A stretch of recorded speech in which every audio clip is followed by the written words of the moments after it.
Hello বন্ধুরা, শীতকালে সন্ধ্যাবেলায় যদি এরকম গরম গরম ভেজিটেবিল চপ হয় চায়ের সাথে, তাহলে তো মনটা একদম খুশিতে ভরে যায়। তো দেখো কিভাবে বানিয়ে ফেলেছি। এখানে বিটটাকে গ্রেট করে নিয়েছি, গাজরটাকেও গ্রেট করে নিয়েছি, এরপর সেদ্ধ করে রাখা আলুটাকেও গ্রেট করে নিচ্ছি। এরপর একটা গুঁড়ো মশলা বানাতে হবে ভেজিটেবিল চপের জন্য। তো শুকনো কলায় দিয়ে দিচ্ছি গোটা জিরে, গোটা ধনে, ডালচিনি, এলাচ, গোটা গোলমরিচ, মৌরি, সামান্য নুন দিয়ে এটাকে রোস্ট করে গুঁড়ো করে নেবো। তারপরে তেলের মধ্যে চিনেবাদামগুলোকে ভেজে নিয়েছি। ওই তেলে দিয়ে দিচ্ছি 5 ফোড়ন, গোটা শুকনো লঙ্কা, আদা বাটা, তারপর দিয়ে দেবো গ্রেট করে রাখা বিট আর গাজরটা। তারপর দিয়ে দেবো পরিমাণ মতো নুন, দিয়ে দিচ্ছি মটরশুঁটি, এরপর দিয়ে দেবো সেদ্ধ করে গ্রেট করে রাখা আলুটা, তারপর দিয়ে দেবো গুঁড়ো করে রাখা মশলাটা,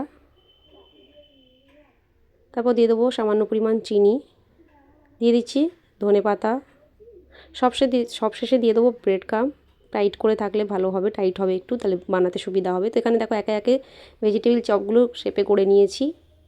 দেখো এখানে হয়ে গেছে। এরপর গরম তেলে ভেজে নেব। তো তোমাদের এই রেসিপিটা কেমন লাগলো জানাতে ভুলো না, আর তোমরাও বাড়িতে শীতকালে বানিয়ে খেয়ে কেমন লেগেছে জানিও। তো আজকের মতো ভিডিও এখানে শেষ। Tata, bye bye.